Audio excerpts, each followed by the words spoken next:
Hello students, this is Miss Nandini and today 8th May 2020 class 7 science will continue chapter number 2 nutrition in animals.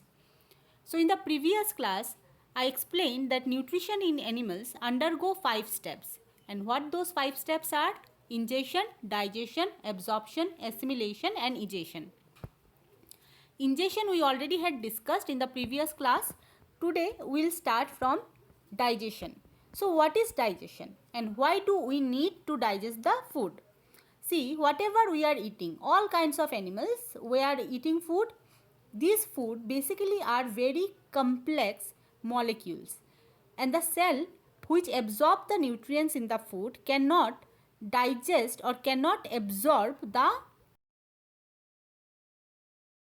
to absorb the nutrients from the food. We have to digest the food molecules, or we have to break down the food molecules into very simple substances. Okay, so digestion is the process of breaking down those complex food molecules into simpler molecules and is brought about with the help of special molecules called enzymes. So see, the process of digestion is basically a biochemical reaction. Now, this biochemical reaction to happen, we need some other special substances. Enzyme is also one of them.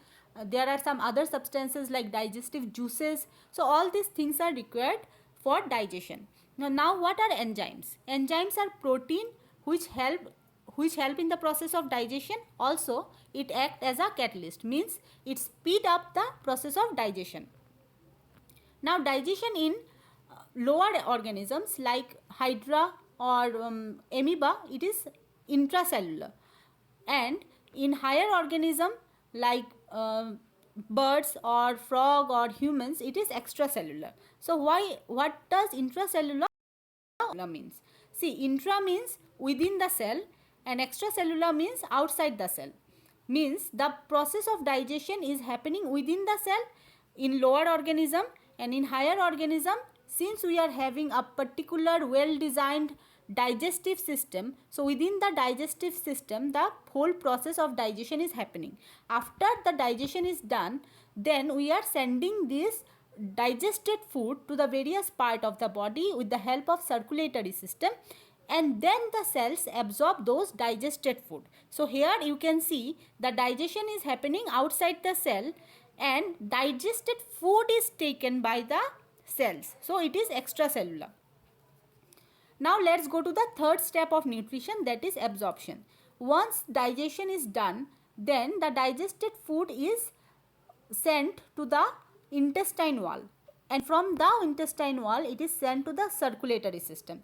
This process is called absorption. Now let's go to the fourth step, assimilation. What is assimilation? The assimilation is the process by which the food is absorbed or incorporated by the cells of our body.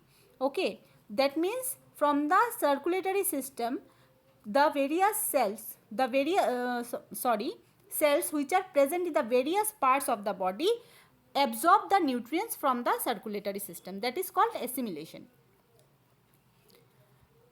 Now let's go to the final steps of nutrition, that is egestion. It is the process by which undigested food is removed from the body.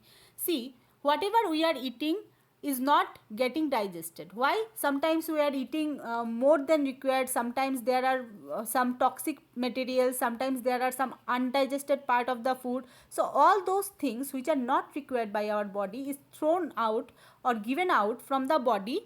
That process is called egestion. The undigested food in higher animals is excreted out through anus, and in amoeba it is thrown out by the vacuole. In Hydra it is excreted by the same body cavity through which the food was ingested. So in Hydra you can see the food is ingested and ejected through the same body cavity. Now nutrition in amoeba. So amoeba we have discussed earlier also. We will discuss here again. So amoeba are single celled microscopic organism. Okay. Whatever life processes happen, it happens within that single cell. So whenever amoeba comes in contact with some food particle, it protrude or elongate its body part called false food or pseudopodia towards the food particle and ingest the food. That is, it takes the food inside the body. Once it is taken inside the body, with a drop of water, it forms a food. With help of digestive enzymes or digestive juices, it digests the food within the vacuole. Okay, so from the vacuole, what happened? The digested food is taken by the cytoplasm. Cytoplasm is a part of the cell. Okay, so that cytoplasm absorbs the digested food and then it grows in size. So that was all about nutrition in amoeba, and it is all about today's class. In the next class, we will discuss digestive system in humans elaborately. So students, based on today's work, I'll assign you some works. Stay home, stay safe. Thank you.